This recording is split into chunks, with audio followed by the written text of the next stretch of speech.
زه منې صاحب ته لدیځې نه وایم زما دې په خدای تعالی قسم دی چې د دوی د دفتر به زه په بمونو والوځم دا د دوی د ځان سره ولیکي چې د تحریک انصاف ورکر که مې ورته وویل چې خپله قبله برابر کړي که دوی خپله قبله برابر نه کړه زما دې په خدای تعالی قسم دی چې د دوی د دفتر به زه په بمونو والوځم چې زما دې په خدای تعالی قسم دی چې موږ بیا اور په خوله کې وړو دا دفتر نه دي دا دفتر یې به درته تعالی کړم خپلې چرندې به ورته واچوم په خدای مې د قسم چې په دې صوبه کې کم یو زورور بیا دې راشي کوله موږ به د دې ګیس خلاف راوځو د هغو خلاف به کینو او د هغو خلاف به بوک هړتال کیمپ لګو که توړ پوړ یا به کوو چې څه یې هغه به کوو زما سره به په روډ کې کښېنئ د ډاکټر امجد سره به احتجاج کوئ انشاءالله تعالی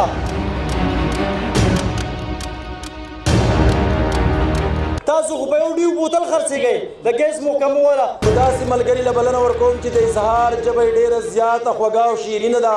نو ستاسو د لاسونو په دروند استقبال کې قیصر خان له بلنه ورکوم چې راشي او د خپلو زرینو خیالاتو اظهار وکړي قیصر خان اعوذ بالله من الشیطان الرجیم بسم الله الرحمن الرحیم وای هر قدم د ګل دی چې راځې غونچې دې جوړې کا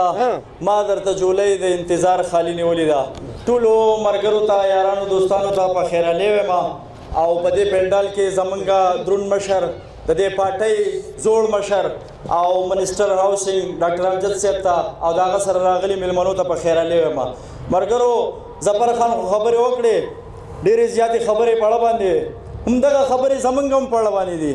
زمونږ کارونه الحمدلله د وړیګرام ټول ترقیاتي کارونه د اوبو چې څنګه پروګرام دی یا زمونږ د لارو کوڅو کم پروګرام دی هغه ټیک ټاک روان دی د تېرو اتو کالو نه چې موږ په اقتدار کې یو هغه پروګرام زمونږ بالکل ټیک دی خو موږ یوې محکمې خفه کړي وو د وړیګرام ټول خلک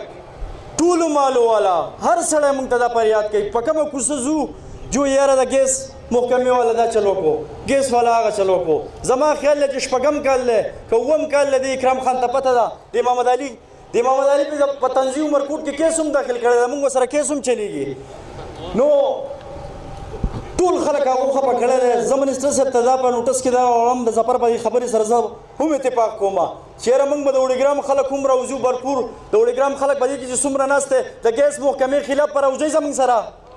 زما سره به په روډ کې کښېنئ د ډاکټر امجد سره به احتجاج کوئ انشاءالله تعالی زه منې صاحب ته لدیځې نه وایم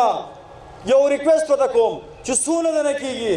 2000 د دې ګیس ته محکمې والا ته ووایه چې خپله قبله برابر کړي که دوی خپله قبله برابر نه کړه زما دې په خدای تعالی قسم دی چې د دوی د دفتر به زه په بمونو والوځم دا د دوی د ځان سره ولیکي چې د تحریک انصاف ورکر د تحریک انصاف ورکر بیا هغه ورکر دی چې زما دې په خدای تعالی قسم چې موږ بیا اور په خوله کې وړو دا دفتر نه دي دا دفتر یې به درته تعالی کړم خپلې چرندې به ورته واچوم په خدای مې د قسم چې په دې صوبه کې کم یو زورور بیا دې راشي کولاو دي کې زمونږ په شا باندې هم خلک ولاړ دی مهرباني وکړئ که کم سړي تاسو خو په یو ډیو بوتل خرڅېږئ د ګیس محکمه والا زمونږ د کلي یو سړی دی په خدای مې د قسم 3 مرسې ورته په شاپر کې بندي کړي دود هغه په خوله باندې یار دا ماښام شي دا شپږ میټرې به راوړي و به راوړي نه به د پی ټي آی ورکر خبرې نه به د تحریک انصاف کارکون خبرې هیله کوو دا څه چل دی دا ګیس والا راغلي د شپې میټرې راغی نن د اخرنی وارننګ در کوم اخرنی که په 15 ورځې کې زمونږ دا مسله حل نه شوه ډاکټر صاحب موږ د وړیګرام بلوګرام خلک به بیا که د بلوګرام په چوک کې او که د وړیګرام په روډ کې نو موږ به د دې ګیس خلاف راوځو د هغو خلاف به کینو او د هغو خلاف به بوک هړتال کیمپ لګو که توړ پوړ یا به کوو چې څه یې هغه به کوو والسلام ډېره مهرباني